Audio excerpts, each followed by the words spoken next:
Hello, good morning. कैसे हैं आप लोग? तो उम्मीद करता हूं कि आप लोग सब अच्छे से होंगे, क्योंकि आपका परीक्षा का टाइम जो है बहुत ही नज़दीक आ चुका है। तो बिहार बोर्ड के लिए 14 फरवरी से एग्ज़ाम शुरू होने वाला है, तो इसके लिए टाइम बहुत ही कम बचा है। आप लोग बहुत ही अच्छी तरीके से, ज़बरदस्त तरीके से मेहनत कीजिए, अच्छा रिजल्ट लेकर आइए। तो आज के इस वीडियो में हम लोग बात करने वाले हैं मैथ से संबंधित उन सभी प्रश्नों को जो ऑब्जेक्टिव लेवल का होगा और VVI सब होगा। तो आप वीडियो को शुरू से अंत तक देखिए और हमारे साथ क्या करते चलिए, सवाल को बनाते चलिए। तो यहाँ पे हम लोग शुरू कर रहे हैं। तो पहला नंबर प्रश्न से, लाइटिंग का व्यवस्था यहाँ पे थोड़ा सा कमी है, तो अगर लाइटिंग के वजह से अगर किसी भी तरह का कुछ प्रॉब्लम होता है तो थोड़ा सा आप एडजस्ट कीजिएगा, क्योंकि उतना ज़्यादा साधन नहीं मेरे पास है जो कि लाइटिंग अच्छा कर सके। तो धीरे धीरे सब कुछ हो जाएगा। तो शुरू करते हैं पहला नंबर प्रश्न से। तो प्रश्न है कि 1/√2 एक संख्या है। तो 1/√2 जो है ये पूछा गया, ये कौन सी संख्या है? हालांकि 1 जो है ये परिमेय संख्या है और √2 अपरिमेय संख्या है। तो हम जानते हैं कि परिमेय संख्या और अपरिमेय संख्या को आपस में जोड़ेंगे, आपस में घटाएंगे, आपस में गुना करेंगे, आपस में भाग करेंगे, वो क्या बना देगा? वो परिमेय संख्या बना देगा। तो इसका आंसर हो गया अपरिमेय संख्या। अगला प्रश्न है कि बाह्य, दूसरा नंबर प्रश्न, बाह्य बिंदु से वृत्त पर खींची गई स्पर्श रेखाओं की लंबाई होगी। मतलब प्रश्न ऐसा है कि बाह्य बिंदु से वृत्त पर खींची गई स्पर्श रेखाओं की लंबाई होगी। मतलब एक वृत्त पर, वृत्त के बाहर में कोई एक बिंदु है, यानी इस प्रकार से है।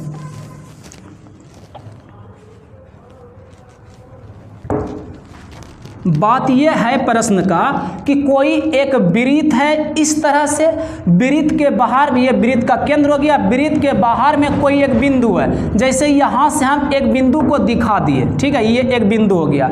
इस बिंदु से जब क्या करेंगे, वृत्त पे हम स्पर्श रेखा खींचेंगे इस तरह से, ये बन गया स्पर्श रेखा।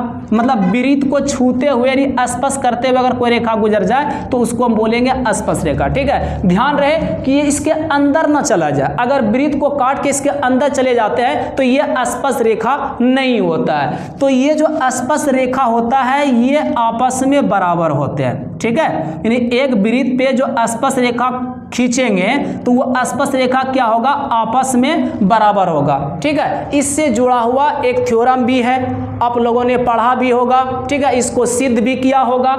तो स्पर्श रेखा की लंबाइयां आपस में क्या होती है? समान होती है, यानी हम बोलेंगे कि ये क्या होती है? बराबर होती है। और ये भी ध्यान रखना है। ठीक है, तो यहाँ पे ऑप्शन देख लीजिए, ऑप्शन के हिसाब से कैसा ऑप्शन है इसका। तो असमान है, समान है, दोगुनी है, आधा है। आधा तो नहीं होने वाला है, दोगुनी भी नहीं होगा, असमान भी नहीं होगा, तो इसका आंसर क्या बनेगा? समान हो जाएगा। ठीक है, इसके बाद है तीसरा नंबर प्रश्न। बहुत ही बढ़िया प्रश्न है। यहाँ पे त्रिघात बहुपद का व्यापक रूप है, ऐसा प्रश्न पूछा गया है। तो ऐसा नहीं है कि सेम क्वेश्चन ये पूछे, इस टाइप का प्रश्न आता है। त्रिघात का क्वेश्चन मैंने सेट करके दिया, ठीक है, तो इसके जगह पे द्विघात का भी आ सकता है, रैखिक बहुपद भी आ सकता है। तो चलिए समझते हैं कि द्विघात बहुपद होते जो है और रैखिक बहुपद जो होते हैं और जो त्रिघात बहुपद होते हैं, ये सब तीनों के तीनों होते क्या हैं और कैसे पहचानेंगे कि कोई भी जो बहुपद है वो रैखिक बहुपद है, द्विघात बहुपद है, त्रिघात बहुपद है। समझिए, कहता है कि जिस बहुपद का अधिकतम घात 3 हो, जिस बहुपद का अधिकतम घात 3 हो उसे त्रिघात बहुपद कहते हैं। और जिस बहुपद का अधिकतम घात 1 ही हो, मात्र 1 हो, उसको रैखिक बहुपद कहते हैं। और जिस बहुपद का अधिकतम घात 2 हो उसे द्विघात बहुपद कहते हैं। तो और हम यहाँ पे लिख देते हैं, हालांकि त्रिघात बहुपद का व्यापक रूप पूछा है तो इसका आंसर जो बनेगा ऑप्शन ए बन जाएगा,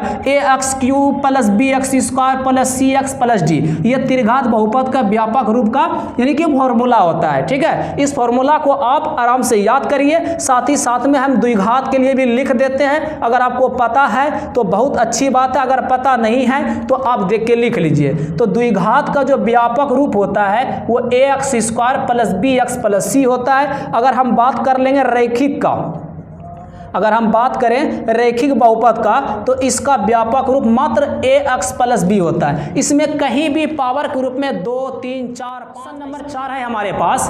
AP का पहला पद 2 और सार्वअंतर 3 हो तो 8वां पद होगा। ऑप्शन है 23, 21, 24, 22। तो प्रश्न में देख लीजिए, पहला पद 2 दिया हुआ है, यानी पहला पद हो गया ए का मान 2 दिया हुआ है, सार्वअंतर 3 यानी डी का मान 3 दिया हुआ है, तो निकालना 8वां पद है। तो पहला पद सार्वअंतर ये दोनों का दोनों दिया हुआ है, तो इसका जो 8वां पद बनेगा, तो 8वां पद को ही हम क्या करेंगे, a + 7d लिखेंगे। जौन सा पद बोलेगा उसको 1 माइनस करना है, यानी जौन सा पद बोलेगा उसमें 1 माइनस करके d के साथ गुना करना है, उसके बाद a प्लस कर देना है, यानी a को जोड़ना है या a में ही जोड़ देना है। जैसे बोलेगा 10वां पद, उसको बोलेंगे a + 9d। अगर बोल दिया जाए 15वां पद तो वो हो जाएगा a प्लस में 14d। अगर बोल दे कहीं पे 5वां पद तो उसको लिखेंगे a प्लस में 4d। तो यहाँ पे 8वां पद पूछा है तो a + 7d। देख लीजिए a का मान 2 दिया हुआ है, 7 रह जाएगा, d का मान कितना है 3 है, तो ये है 2, 7 और 3 को कर लेंगे गुना, तो 7 तिया हो गया 21, 21 और 2 को जोड़ो तो कितना हो गया भाई साहब 23 हो गया। तो यहाँ पे ऑप्शन देख लीजिए कहाँ पे 23 है, तो पहला ऑप्शन है 23। तो एपी का पहला पद 2 सार्वअंतर 3 हो तो 8वां पद उसका क्या हो जाएगा 23 हो जाएगा, पहला ऑप्शन। इसके बाद 5 नंबर प्रश्न है, 2 अंकों वाली कितनी संख्याएं 3 से विभाज्य है। अरे भाई 2 अंक वाला कितना ऐसा संख्या है जिसमें 3 से पूरा पूरा भाग लगता है। तो 2 अंक वाला संख्या मन में क्या चल रहा है, कहां से संख्या स्टार्ट हुआ होगा, तो क्या 1 से, 9 से, 10 से, 99 से, 100 से, कहां से शुरू होगा। तो 2 अंक वाला संख्या बोला है तो 10 से शुरू होगा और 99 तक पहुंच जाएगा। तो 10 से लेकर 99 तक में देखना ऐसा कितना संख्या है जिसमें 3 से क्या होता है पूरा पूरा भाग लगता है, अर्थात वो 3 से विभाज्य है। तो चलिए इसको बनाते हैं। ये भी एपी का ही प्रश्न है, बहुत ही बढ़िया प्रश्न है, इस कैटेगरी का प्रश्न पूछा जाता है। ठीक है, अगर आपका आंसर आ गया तो कमेंट सेक्शन में तुरंत डालिए। ठीक है, हम भी इसको कर रहे हैं, आप लोग मिलाइए क्या इसका आंसर आया। तो 2 अंकों वाली कितनी संख्या। अच्छा, सबसे पहले हमको ये बताइए, अगर मैं एपी का निर्माण करूं इस जगह इस क्वेश्चन के लिए, तो सबसे पहला ऐसा संख्या बताइए जिसमें 3 से पूरा पूरा भाग लगता है और वह संख्या 2 अंक वाला संख्या हो, तो कौन सी ऐसी संख्या होगा, तो वो संख्या होगा 12। 12 ऐसी संख्या है स्टार्टिंग का जिसमें 3 से पूरा पूरा भाग लगता है और 2 अंक वाली संख्या। ठीक है, अब इसे स्टार्टिंग का संख्या हम बोल दिए तो यहाँ पे 3 भी हो जाएगा, लेकिन 3 2 अंक वाली संख्या नहीं है, तो 3 जो है वो 1 अंक वाली संख्या है, 12 है 2 अंक वाला संख्या। हमको 10 से लेके 99 तक में देखना है। अगर 100 कर दिए तो इसमें हो जाएगा 3 संख्या, 3 नहीं चाहिए हमको, 2 ही संख्या चाहिए, तो पहला हो जाएगा 12। अगर इसके बाद पता करें दूसरा संख्या कौन हो जाएगा, तो ये जो 2 अंकों वाले ये 3 से विभाज्य का बात बोला है, इसी 3 को आप इसमें ना ऐड करते चलिए। तो 12 में 3 जोड़ेंगे कितना हो जाएगा, तो ये हो जाएगा 15। 15 में 3 जोड़ेंगे ये हो गया 18। इस तरह से ऐसे ऐसे क्या करना, डॉट डॉट लगा देना है। और सबसे अंत में देखना ऐसा कौन सा संख्या है 2 अंक वाला ही जिसमें क्या होगा 3 से पूरा पूरा भाग लगेगा। तो सबसे लास्ट वाला जो होगा संख्या वो 99 होगा। तो क्या 99 में 3 से भाग लगता है, तो आप लगा के देख लीजिए, पूरा पूरा भाग लगता है, 33 बार में भाग लगता है। तो इस हिसाब से यहाँ पे क्या हो गया, यहाँ पे ये जो 12 है ये प्रथम पद बन गया, यानी ए का मान हो गया 12। और यहाँ पे सार्वंतर देख लेंगे। ठीक है, यानी सार्वंतर कैसे निकालते हैं एपी में, कि जो आगे वाला पद होता है उसमें उसके पीछे वाले को माइनस करते हैं। जैसे ये जो 15 है, इस 15 में इसके पीछे वाला 12 को अगर माइनस करेंगे तो माइनस करने के बाद जो भी बचेगा संख्या वही क्या कहलाएगा, सार्वअंतर। उसको संकेत हम डी से लिखते हैं। ठीक है, और प्रथम पद अर्थात पहला पद को ए से लिखते हैं। और जो सबसे लास्ट में इसे कोई संख्या दिखता है उसको बोलते हैं एन, या बोलेंगे टीएन, या बोलेंगे एनवा पद, या उसको हम बोलेंगे अंतिम पद। पद, ठीक है। तो यहाँ an का मान कितना दिया हुआ है, 99 दिया हुआ है। तो इस क्वेश्चन को हल करने के लिए मैं दो तरीका बताऊंगा। एक तो लंबा वाला तरीका थोड़ा बताता हूं प्रोसेस से, और एक ऐसा संक्षेप में बताऊंगा जो जल्दी से n का मान निकल जाएगा, यानी इसमें कितना संख्या है जिसमें भाग लग रहा है, संख्या जो पूछा गया है वो निकल जाएगा, ठीक है। तो सबसे पहले हम क्या कर लेते हैं, बड़ा वाला तरीका से देख लेते हैं। तो ये जो an दिया हुआ है 99, ठीक है। an का मतलब हो गया a प्लस n-1 इंटू में d बराबर हो गया 99। यार nवां पद का ये फॉर्मूला होता है या नहीं होता है। तो यहाँ पे क्या करेंगे, a के जगह मान बिठा लेंगे। तो a का मान कितना है, 12 है, प्लस हो गया n-1 रहेगा। d का मान कितना है, d का 3 है, फिर ये 99 तो है ही है, ये 12 प्लस में है, इसको दूसरे साइड करेंगे तो ये प्लस से क्या हो जाएगा भाई, तो ये n-1 इंटू में जो 3 है ये रह जाएगा अपने जगह पे, ये 99 भी है अपने जगह पे, ये 12 प्लस से आ गया इस साइड में, तो ये प्लस से क्या हो जाएगा, माइनस, ठीक है। तो ये n-1 हो गया, गुना करेंगे 3 बराबर 99 में 12 घटाएंगे तो 9 में 2 घट गया 7, और फिर 9 में 1 घटेगा हो गया 8, ठीक है। फिर 3 से लगा देंगे भाग, तो कटा दीजिए, कितने बार में ये कट जाएगा, तो ये कट जाएगा 29 बार में। तो 29 तिया 87, यानी 29 में 3 से गुना करेंगे 87, या फिर 3 से भाग लगाएंगे 87 में तो 29 बार में आ जाएगा। तो ये बच गया n-1 बराबर में 29। ये -1 को करेंगे दूसरे साइड में तो ये माइनस से क्या हो जाएगा, प्लस। तो n का मान कितना आ गया, तो नीचे वाला शायद लग रहा नहीं दिख रहा है पूरा, थोड़ा सा यहाँ तक दिख रहा है क्या, तो n हो गया, ठीक है। ये माइनस को दूसरे साइड में करेंगे तो ये 29 पहले है ही प्लस, ये माइनस इधर आ गया तो ये प्लस में, तो 29 में 1 जोड़ दीजिए, कितना हो गया 30। तो हम बोलेंगे कि 2 अंकों वाले कितनी संख्या 3 से विभाज्य है, तो 30 संख्या ऐसा है जिसमें 30 संख्या ऐसा है जो 3 से विभाज्य होने वाली संख्या है 10 से लेकर 99 तक में, अर्थात 2 अंकों वाली संख्या में। अगर इसको हम संक्षेप में करें कि जल्दबाजी में, तो जल्दबाजी में n का मान अर्थात संख्या निकालने के लिए क्या करना है, सबसे अंतिम वाले को में, जो सबसे अंत में दिख रहा है 99 ना, अंतिम वाले में क्या करना, शुरू वाले को माइनस कर देना है, ठीक है, कर दिए। इसके बाद जितना अंतर है यहाँ पे संख्याओं का, पदों का, उस अंतर से लगा देना है भाग, इस साइड से +1 करने का, ठीक है। अब 99 में 12 घटा दीजिए, कितना हो गया 87। अब ये बच गया नीचे 3, फिर ये प्लस में एक साइड से तो है ही है, 3 से लगा दीजिए भाग, कितने बार में कट जाएगा भाई, ये 29 बार में कट गया, तो 29 और +1 कितना हो गया 30। देखिए आ गया तुरंत। अगर इस टाइप का प्रश्न आ जाए, यानी एपी से जुड़ा हुआ कोई प्रश्न आ जाए, ठीक है, उसमें n का मान पता करना हो, यानी संख्या पता करना हो, तो क्या करना है, संख्या निकालने के लिए संक्षेप में, सब्जेक्टिव में अगर ये पूछते हैं तो ऐसा नहीं करने का। हाँ, अगर ये प्रश्न ऑब्जेक्टिव टाइप से आता है तो ऐसा हम कर सकते हैं। अंतिम वाले में शुरू वाले को माइनस करेंगे, उसके बाद जितने का अंतर रहेगा यहाँ पे उस अंतर से क्या करना है, भाग लगाना है, उसके बाद साइड से +1 कर देना है। तो इसका आंसर क्या बन गया 30। तो 5 नंबर क्वेश्चन कंप्लीट हो गया। इसके बाद 6 नंबर प्रश्न को देखते हैं। 2 - 5, 12 की मूल बिंदु से दूरी कितनी होगी, 7, 13, 17, 5। बिंदु दिया हुआ है -5, 12। एक बिंदु दिया है, मूल बिंदु से दूरी निकालना है, एकदम तुरंत 1 मिनट भी नहीं लगेगा, इसका आंसर आ जाएगा। देख लीजिए, जब भी मूल बिंदु से किसी बिंदु दिए हुए बिंदु की दूरी निकालना हो तो क्या करना है, रूट लगाने का।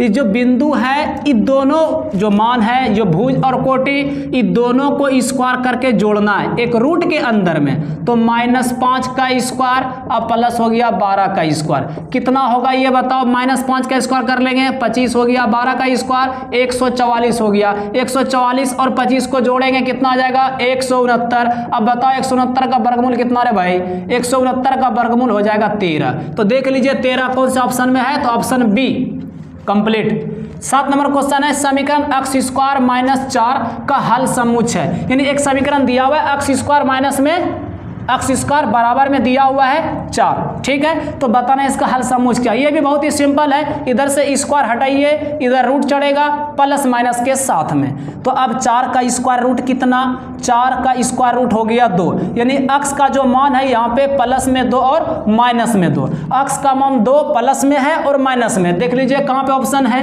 तो ये +2 -2, इसका भी ऑप्शन बी इसका कंप्लीट आंसर, ठीक है। तो 8 नंबर प्रश्न को देखिए, 5 3 8 2 4 की माध्यिका है, यानी 5 3 8 2, 5 3 8 2 ये दिया हुआ है संख्या, इसकी निकालना है माध्यिका। माध्यिका निकालने का नियम क्या है, जो भी संख्या दिया है सबसे पहले इसको अरेंज कीजिए, आरोही क्रम में या अवरोही क्रम में, बोले तो घटते हुए क्रम में या बढ़ते हुए क्रम में, इसको क्या करना है, सजा देना। जैसे मैं इसको बढ़ते हुए क्रम में क्या कर रहा हूँ, सजा रहा हूँ, तो सबसे पहले क्या करना है कि छोटा वाला संख्या को रख लेते हैं, सबसे पहले छोटा वाला संख्या रख लेते हैं 2, इसके बाद में इससे बड़ा हो जाएगा 3, फिर इसके बाद में बड़ा हो जाएगा 4, 4 के बाद बड़ा संख्या आ जाएगा 5, 5 के बाद बड़ा वाला संख्या आ जाएगा 8। देखिए क्या ये पांचों का पांचों आया, कंप्लीट है। देख लीजिए माध्यिका के लिए जो सबसे बीच में है, तो बीच में कौन है, 4 है, तो इसका माध्यिका ऑप्शन ए 4 है, ठीक है। अगर यहाँ पे कोई और संख्या दिया हुआ रहता तब भी बीच वाला ही रखते, माध्यिका निकालना हो, जो भी आंकड़ा दिया हुआ है, डाटा दिया है, क्या करना है, उसको एक सीरीज में बैठा देना है, यानी घटते हुए क्रम में या फिर बढ़ते हुए क्रम में। बैठाने के बाद देखना है कि कौन सी संख्या उसमें बीच आता है, जो संख्या बीच में रहेगा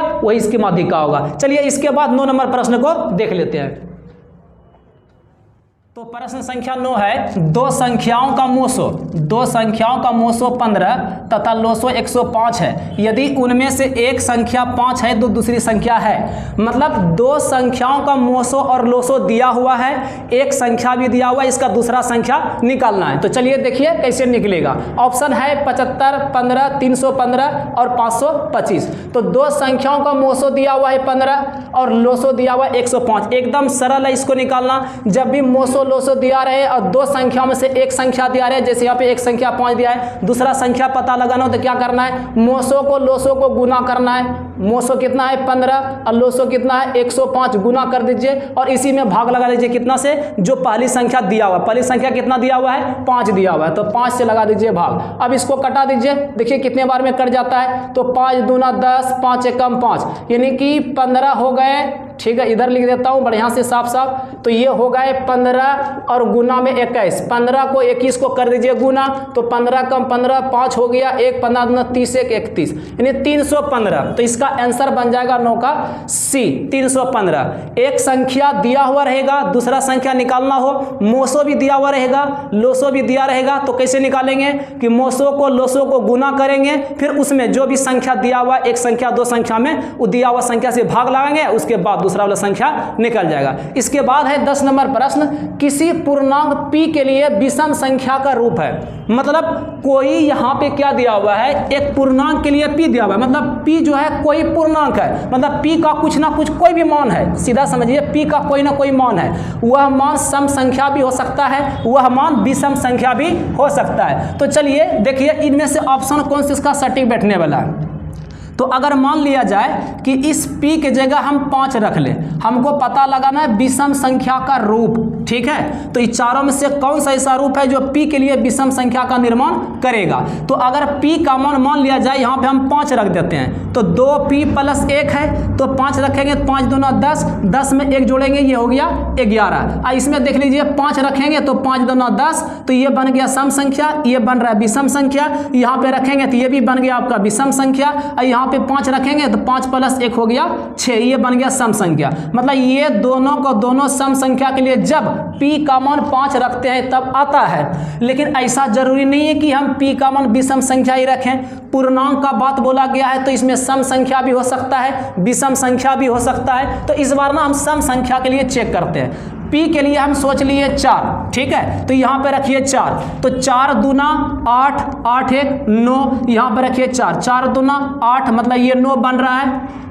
सॉरी यहाँ पे 4 रखेंगे, ये 4 दूना हो गया 8, यहाँ पे 4 रखेंगे तो 4 दूना 8 1 9, यानी ये 9 बन रहा है। यहाँ पे 4 रखेंगे, ये 4 हो गया, ये 4 रखेंगे, 4 + 1 हो गया 5। तो देखिए इसमें कौन सा विषम संख्या बनाया और कौन सा सम संख्या बनाया। मतलब हर एक स्थिति में चाहे p के जगह मान आप विषम संख्या रखिए या फिर सम संख्या रखिए, हमेशा यह चारों में से कोई एक ऐसा रूप है जो हमेशा क्या देगा, वो विषम संख्या देगा। तो कौन इसमें हो सकता है, तो इसमें देख लीजिए यह 2p + में 1, ये जो है ये हमेशा के लिए क्या देंगे, विषम संख्या देंगे। ये सम संख्या कभी भी नहीं देगा, हाँ ये क्या देगा, हमेशा विषम संख्या।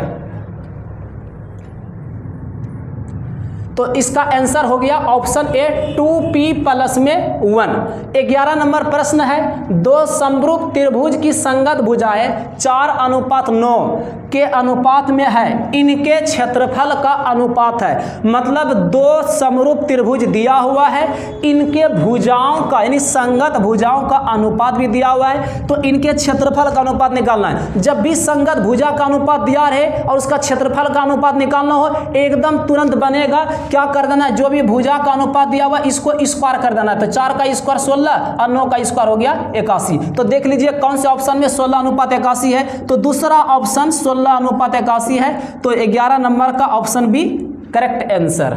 ठीक है, आप इसी के साथ थोड़ा सा और जान लीजिए, अगर दो समरूप त्रिभुज से जुड़ा हुआ प्रश्न आए, भुजा का अनुपात अर्थात संगत भुजा का अनुपात दिया हुआ है, क्षेत्रफल का पूछे तो क्या करना है, जो भी अनुपात दिया हुआ उसको स्क्वायर कर देना है। अगर इसी प्रश्न को घुमा कर दे दे कि समरूप त्रिभुज के लिए क्षेत्रफल का अनुपात, यानी जैसे मान लिए एक समरूप त्रिभुज के लिए क्षेत्रफल का अनुपात दे दिया है 49:121, ये क्षेत्रफल के लिए दिया हुआ है। अगर संगत भुजा का अनुपात पूछ ले इसमें, ठीक है, तो क्या करना है, इसका स्क्वायर रूट निकालना है। भुजा दिया हुआ है, क्षेत्रफल का निकालना हो तो स्क्वायर कर देना है।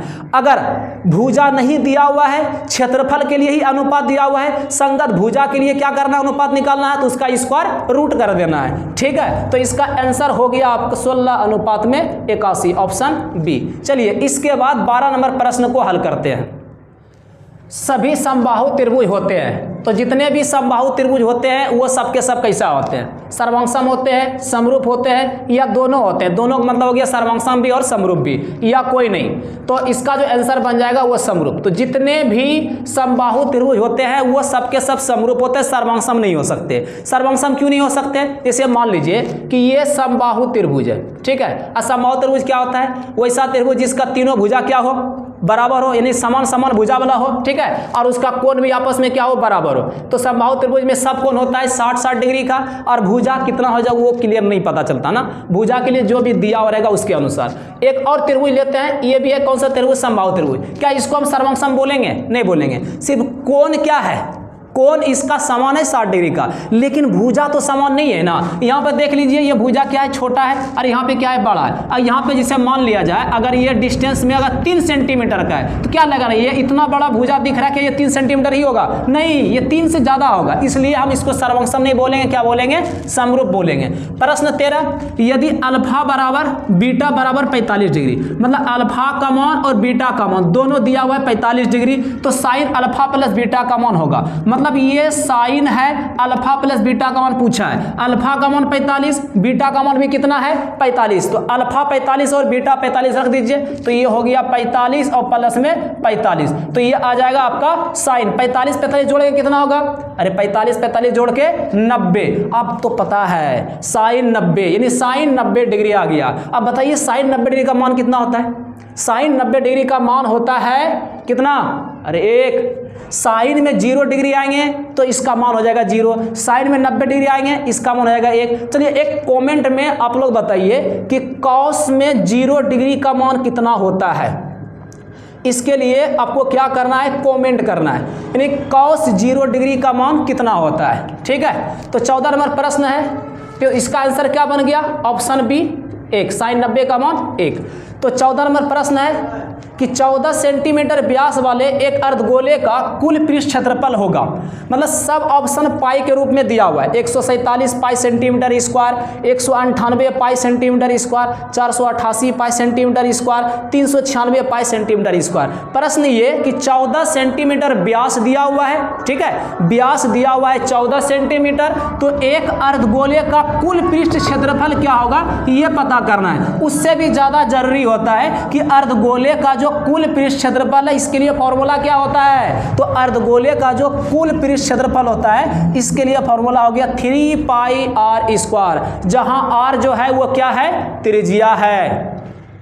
तो क्या करेंगे, यहां पे आर का मान रख लेंगे, तो रख दीजिए। ये 14 सेंटीमीटर जो दिया हुआ है ये व्यास दिया हुआ है, व्यास के सहारे हम क्या करेंगे, सबसे पहले त्रिज्या निकालेंगे। तो अब बताइए त्रिज्या कितना निकल जाएगा, अरे व्यास को आधा ही तो करना है, व्यास को आधा कर दीजिए, वो बन गया त्रिज्या। तो 14 सेंटीमीटर को आधा करेंगे तो कितना सेंटीमीटर, तो 7 सेंटीमीटर हो गया। अब इस क्षेत्रफल वाले में जो अर्धगोले का कुल पृष्ठ क्षेत्रफल होता है, इसका जो फॉर्मूला है इसमें क्या करना है, अरे रखना है, तो 3 के जगह 3 रखिए, पाई का मान नहीं रखना है, पाई का मान कुछ नहीं रखना है क्योंकि सब ऑप्शन पाई वाला है, तो पाई की जगह पाई, तो आर के जगह मान रखना है। तो आर का मान कितना रखना है, तो व्यास के सारे जो आर निकाले 7 सेंटीमीटर ये रखना है, तो 7 हो गया पावर में 2, तो ये हो गया 3 गुना पाई और 7 का कर लेंगे स्क्वायर, 7 का स्क्वायर कितना होगा 49। अब 3 ये कांस्टेंट वैल्यू है, 49 भी है, दोनों को कर लेंगे गुना, तो 3 9 27, 7 हो गया, बाकी 2,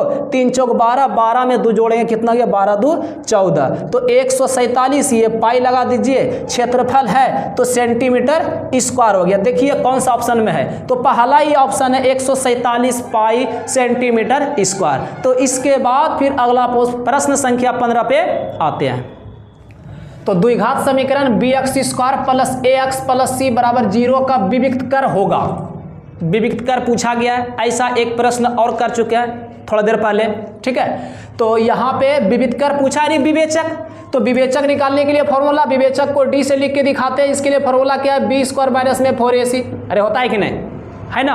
तो यहाँ पे देख लीजिए b के जगह मान क्या दिया हुआ है, जो अक्ष का गुणांक होता है वहां पे b होता है, हालांकि इस सवाल के लिए यहाँ पे क्या दिया हुआ है, a दिया हुआ है, तो b की जगह क्या करना है a, तो हो गया a का स्क्वायर, अब माइनस में 4, अब गुना करना a के जगह यहाँ पे क्या दिया हुआ है, अक्ष स्क्वायर का गुणक a होता है ना, तो यहाँ पे a का मान b दिया हुआ है। अब फिर गुना करेंगे c की जगह भाई c ही है, इसको नहीं बदला, ए और बी को आपस में बदल दिया, बाकी सी को अपने जगह छोड़ दिया, तो हम भी अपने जगह पे छोड़ दिए। तो देख लीजिए क्या इसका हल होने वाला, ए स्क्वायर के जगह ए स्क्वायर हो गया, फिर माइनस 4 गुना बी गुना सी, क्या बन गया 4bc। देखिए कौन सा ऑप्शन में 4bc है, ए स्क्वायर माइनस में 4bc यानी 4bc, ए स्क्वायर माइनस में 4bc, ऑप्शन बी कंप्लीट है। इसके बाद कोण थीटा वाले त्रिज्यखंड का क्षेत्रफल, यानी कोण दिया हुआ है थीटा, त्रिज्यखंड का क्षेत्रफल बताना है। तो हम जानते हैं कि त्रिज्यखंड का जो क्षेत्रफल होता है थीटा बटे 360 और इनटू में पाई आर स्क्वायर होता है ना, या फिर इसी को हम लिखेंगे पाई आर स्क्वायर थीटा बटे 360, पाई आर स्क्वायर थीटा बटे 360 बोलिए, या थीटा बटे 360 इंटू में पाई आर स्क्वायर बोलिए। देखिए कौन सा ऑप्शन है, ये तो नहीं होने वाला है, आर का स्क्वायर नहीं है, यानी त्रिज्या में स्क्वायर नहीं चढ़ा है, ये भी नहीं होने वाला है, ये दो ऑप्शन को ऐसे ही छोड़ दीजिए। पहला ऑप्शन देख लीजिए थीटा बटे 180, ये भी नहीं होने वाला है। इसको देखिए क्या ये 2 से कटेगा क्या, अगर 2 से हम 720 को कटाए ये 360 बार में कट जाएगा, और ये पाई आर स्क्वायर तो बचा हुआ है, ये तो ऑप्शन सी इसका हो गया।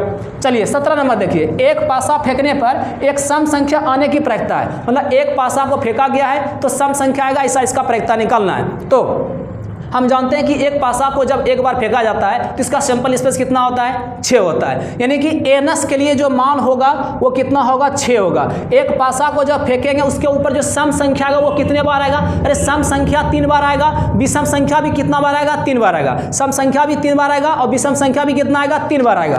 तो इसका प्रायिकता क्या बन जाएगा, जब इसका प्रायिकता निकालेंगे यानी कि इसका इवेंट जो बनेगा यानी एनी का जो मान बनेगा कितना बनेगा, अरे 3। सम संख्या कितने दफा आता है, अरे देख लीजिए 1 2 3 4 5 6, एक पासा को जब फेंकेंगे तो इसके ऊपर जो घटना आएगा ही ना आएगा 1 से लेके 6 तक में, तो टोटल कितना हुआ 6 गो हुआ, तो इसलिए एनएस कितना बन गया 6 बन गया, तो इसका एनी कितना होगा। अब इसी में देख लीजिए सम संख्या कितने बार है, एक तो 2 है 4 है 6, 2 4 6, तो क्या हो गया 3 गो, तो एनी का मान कितना है 3 है, तो पी निकालेंगे, पी निकालने के लिए फॉर्मूला क्या है, यानी प्रायिकता निकालने का फॉर्मूला क्या है एनी बटे एनएस, यानी कि जो भी घटना है घटना की संख्या ऊपर रखना है और उसके नीचे टोटल यानी कि जो एनएस है 6 उसको नीचे रखना, कटा दीजिए, तो ये हो गया 1/2, तो 1/2 देखिए कौन सा ऑप्शन है, ऑप्शन बी। चलिए इसके बाद 18 नंबर प्रश्न को देखते हैं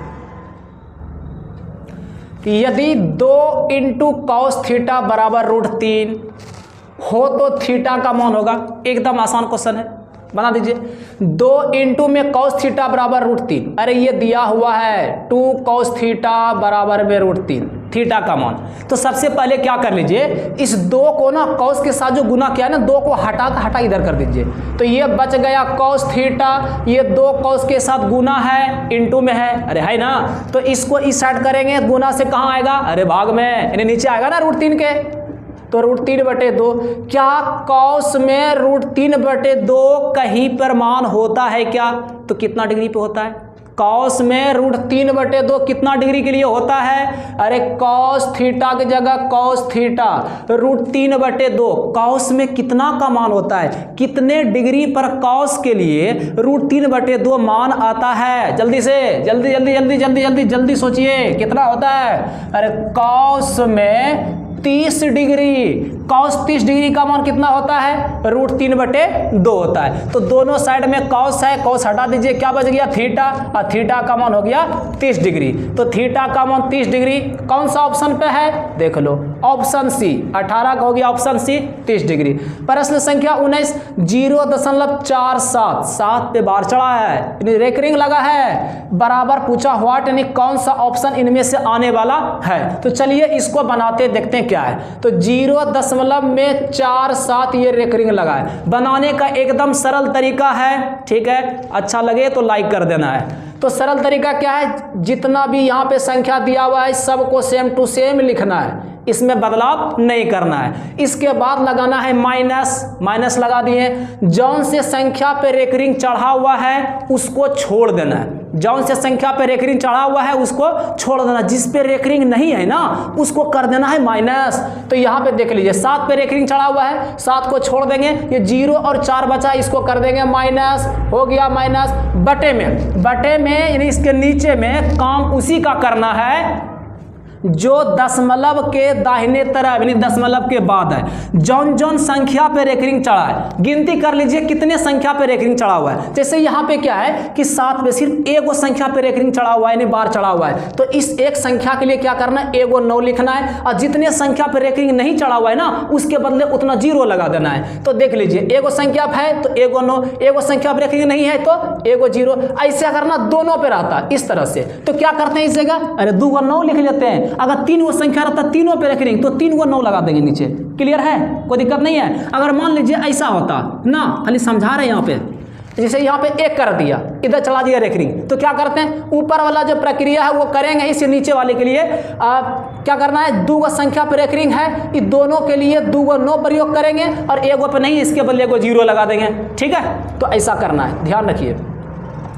तो क्या हो गया, ये 47 है, ये 47 में 4 घटा दीजिए, कितना बच गया, तो बच गया 43, और नीचे में क्या है 90। देख लीजिए 43/90 कौन सा ऑप्शन में है, 43/90 पहला ऑप्शन, 43/90 कंप्लीट। इसके बाद आता है 20 नंबर प्रश्न, यदि एक वृत्त की परिधि 28 सेंटीमीटर है, मतलब वृत्त की परिधि दिया हुआ है, अब परिधि क्या होता है वृत्त का, अरे 2πr होता है क्या, परिधि होता है 2πr, ये दिया हुआ है 88 सेंटीमीटर, तो इसकी त्रिज्या है, इन्हें त्रिज्या पूछा गया 7 सेमी, 14 सेमी, 21 सेमी, 28 सेमी। तो देख लीजिए 2 के जगह 2 रखना है, पाई का मान कितना जल्दी से, पाई का मान अरे 22/7, अब गुना कर लेंगे, ये r कंप्लीट। ये बराबर में 88 तो है ही है।